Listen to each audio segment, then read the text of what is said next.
All right, guys, today we want to talk about a sub collection of my collection. So I recently did a fixed blade sub collection. Today I want to do, as the title says, my Fischer family collection. So that's Todd Fischer Sr., Todd Fischer Jr., TJ Fischer, and Frank Fischer. One of the highlights while I've been collecting was to one, get my Grail knife, which we'll talk about here in a minute because it is one of these knives. And then to have a knife from all three of the Fischer family. I was going to say Fischer brothers, but it's the Fischer family because it's dad, his son, and his other son. So the first one I ever picked up was this Archangel. And this is kind of a plain Jane. Nothing too fancy. It's got some nice carbon fiber, titanium, it's a titanium liner lock, basically. Nothing too fancy, but it was one of my first expensive knives, one of my first custom knives. Not my very first, but it was really, I'd have to look, but this was maybe one of the first knives I had spent over $2,000 on. And I got this from a friend of mine, Tristan.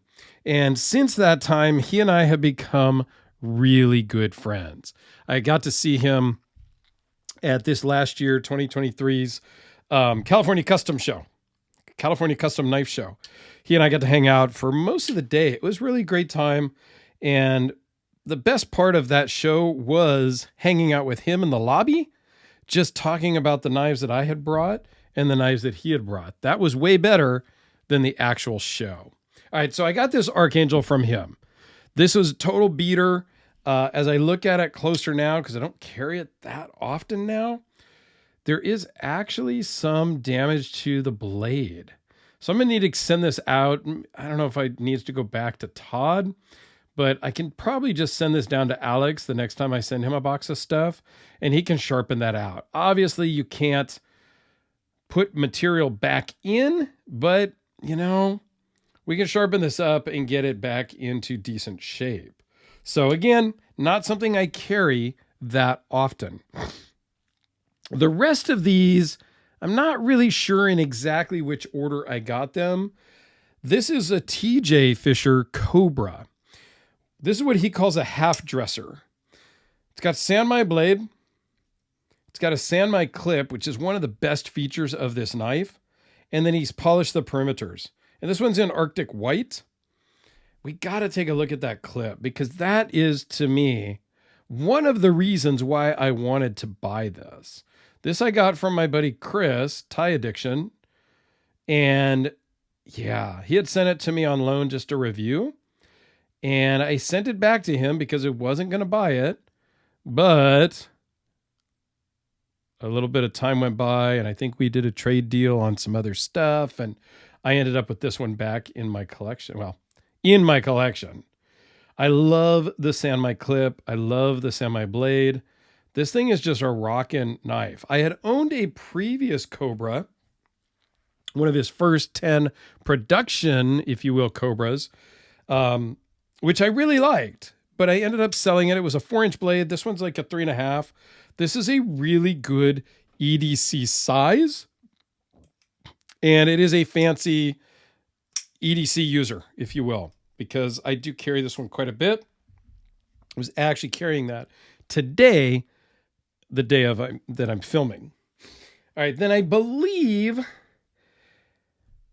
the Battle came next, although the Battle might have come before this one. I don't recall. This is from Frank Fischer. This I got from a good friend of mine who I've known for many years, George. This was my Grail knife, and it really still is my Grail knife. Something about the Battle in any configuration or size just really appeals to me for a lot of reasons. Just aesthetically, I like it. I think I'm really kind of sold on them from Jim Skelton doing videos on them way in the past when he owned one. He owned one that was really kind of plain Jane. And Yeah. After I got this battle, I did talk to Jim to see if he still had his. He had sold his, and him and Frank had done an auction. And yeah, because I kind of want a plain Jane one now. So I am talking to another friend of mine who has one, an early model version, and we'll see. There may be an unboxing happening here relatively shortly at the time of filming this. I don't know. We're going to see. I am leaving to go out of town at the end of April for a couple of weeks. Some work, some play. And when I get back, and when this other gentleman gets back from his work trip, we're going to reconvene and see if that battle is going to find a new home that he has or not. So stay tuned for that. And then again, in the order of things, I don't really know, but it doesn't really matter. I talked about this one in my fixed blade video, but this one had to go in for spa because I was a dumbass and caused some damage. So I had to send it into Frank. Frank had it for quite a while, and he felt a little bad. And so he busted out this battle fixed blade for me and sent it in no sheath. It's not perfect. It's not the quality that he would normally sell because he literally did slap it together so that he could ship it with my battle. But this is really a cool knife that doesn't get carried or used much. It just really is just something in my collection, which is a lot of these things. Not just these ones, but a lot of knives. And those of you that are collecting in the high-end stuff, you know what I'm talking about. I do carry the battle quite a bit. Okay, this one does get carried. The smaller battle, I'll be honest, gets carried more than its big brother. This one I got from another good friend who I'm hopefully going to be able to see in a couple of weeks when I go on my trip because I'm going to Utah, and Eric lives in Salt Lake area, and that's where I'm going to be. So we will get together for dinner at a minimum. But about a year ago, I think now at the time of filming, he offered me this one. And yeah, I have a weakness. When people offer me battles or when they offer me anything from the Fischers, I have a hard time saying no. So yeah. Now there is another size. So in the battles, Frank made like 12 different sizes. There are larger and smaller, and he made some thin or slimmer versions. Another buddy of mine has one that is slightly bigger than this one. At some point, maybe he will let it go. And we've already talked about pricing and all that. So at some point when he decides it's time to let it go, I will hopefully have the small, the medium, and the large, or the medium, large, and extra large, depending on how we're going to classify it at that time. But yes, there is one that I have my eye on, and the owner knows, so you may see that at some point. Like I said, I have a weakness. Hence, this Frank Fischer Fury that I got from Luck Knives, formerly known as NAF Sergeant, formerly known as NAF, always known as Mike. He lent me this in for review, and I fell in love and told him if he ever was going to sell it to let me know. He did try to sell it once and didn't let me know, and then he ended up not selling it. But then sometime later, he decided he really was going to sell it, and we worked out a deal. Which is good, because his original price wasn't a, hey, I really want to sell it price. It was a, hey, I'm going to offer it, and if somebody pays me that much money, I'll buy it, I'll sell it. But he didn't really want to sell it back then. Just the craftsmanship. Look at these pivots. I mean, it's just gorgeous.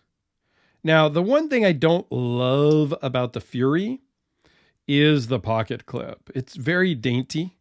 And there are some battles that have this size or style pocket clip. And that's because Frank wanted it to look like a pen in your pocket.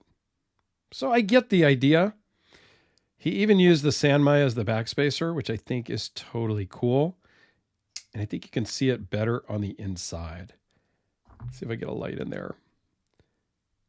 He engraves his name on the backspacer as well, which is super cool. Just, yeah. There's just something about these. And the pivot work is great. Show you this pivot here.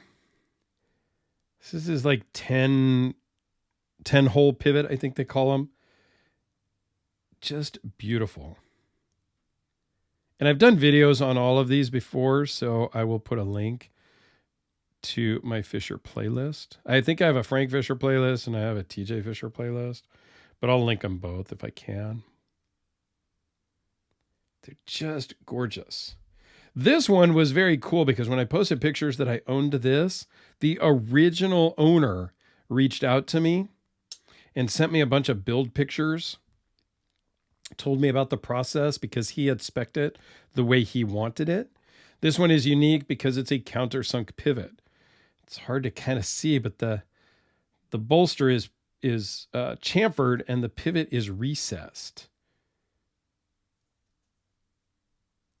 It's just gorgeous. I don't even remember all the materials. You had to go watch the video on this one to really understand the all the different materials used in this thing. Just beautiful. These things are just works of art. Even TJ's. Just beautiful. And TJ kind of scratches his name into the blade. Don't know if we're going to be able, you can kind of see it right up in here. TJ Fischer. These things are just awesome. And then you've got the plain Jane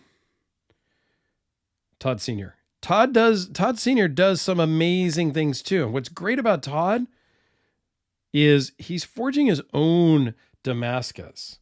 I've talked to him about doing a mini Archangel. One that kind of, so I could kind of have a mini Archangel to kind of match this mini battle in very similar materials maybe. My buddy Anthony bought a mini Archangel that I got to film, and it's amazing. And at some point, maybe I'll pick that up from Anthony if he gets bored of it. He's got some other customs he's working on, and so he may need to move that to pay for some other customs. Depending on the time of the year, I may or may not be able to help him out because I got my own stuff I'm buying. Guys, when you get into this stuff, it really becomes difficult. I also have a problem with the Red Horse Knife Works Hellraisers. And I've done a video on those before, State of the Collection, not recently, but yes, you know, when somebody offers me a Hellraiser, I have a hard time saying no.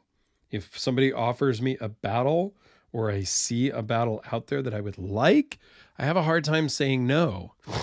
My bank account, on the other hand, it tells me no, because these are not cheap by any stretch of the imagination. And we won't go into prices here, but those of you that know, you know, like, yeah, they get pricey, but I think it's warranted. I think the quality, the hand craftsmanship, the materials. I mean, yes, this is a titanium frame lock. Okay. With a Sanmai blade. All right. Is that the most fancy thing out there? Is that the most amazing thing in the world? No. Is it worth the like $3,000, 35, whatever this one was? I think this one I got a deal from Mike, but call it $3,500. Yeah, I think it's warranted. I think the handmade, hand fit tolerances and the craftsmanship is absolutely warranted.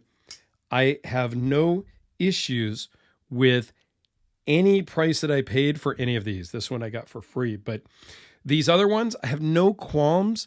There was no reservations. There was no hesitation other than the actual price. But the actual price didn't really bother me once I really accepted the fact that I was in that category, it was worth every penny to own this because the fit and finish, the craftsmanship, the one-offedness, the tolerances. One of the tolerances that I love about this one is when you unlock the lock bar, there is no play. There's no room. It's up again. Like you can't press it any farther. And in a lot of liner locks, let's see if this one does it or if I'm going to be told wrong. There's more room there. You can push this farther. Okay? That's typical. And there's nothing wrong with that. But this one, that's how tight the tolerances are. And I'm just blown away by the hand fitting, the hand quality. I'm just blown away. So the price, you're paying for art in your pocket. And I'm okay with that. You may not be. And that's all right too. I have no problems with that. But yes, I carry all of these. I don't carry this one. Out of this group and bundle, I think this smaller battle is the one that gets carried the most. And it is one of my top 5 carried knives, I would say, just because it carries so well in the pocket. It's super light compared to the big one. And in most places, pulling this out is not as scary as pulling out this big 4-inch bladed one. Although the drip on this is awesome. That's one of the best parts of the blade. Anyway, I think I've rambled enough here. Please go check out my Fischer playlists that I will link in the corner, if you will. And yeah, if you've made it this far, comment below, Fischer family. I would appreciate it. Thanks a lot, guys. Have a great rest of your day.